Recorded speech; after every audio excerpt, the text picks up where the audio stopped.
રાજકોટના વ્યસ્ત માર્ગ પર આવેલા ગોંડલ ચોકડી બ્રિજ પર તિરાડો પડતા ભારે ચકચાર મચી ગઈ છે. નમસ્કાર, પ્રાઇમ રિવ્યુમાં આપનું સ્વાગત છે.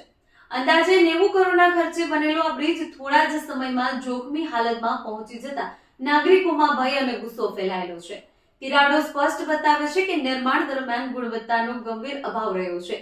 રોજ હજારો લોકો આ બ્રિજ પરથી પસાર થાય છે, ત્યારે કોઈ મોટી દુર્ઘટના થવાની શંકા વધી ગઈ છે. સ્થાનિકોનો આક્ષેપ છે કે બ્રિજનું કામ નબળી સામગ્રીથી અને લાપરવાહ રીતે થયું છે. કરોડો રૂપિયા ખર્ચા છતાં બ્રિજની સુરક્ષા સવાલોમાં છે.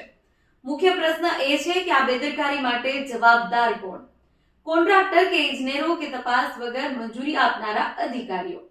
નાગરિકોમાં માંગ ઉઠી છે કે બ્રિજની તાત્કાલિક ટેકનિકલ તપાસ થાય, જવાબદાર સામે કડક કાર્યવાહી થાય અને જાહેર સુરક્ષાને પ્રથમ પ્રાથમિકતા અપાય. 90 કરોડના પ્રોજેક્ટમાં આવી ખામીઓ સીધો ભ્રષ્ટાચાર અને સિસ્ટમની નિષ્ફળતા તરફ ઇશારો કરે છે.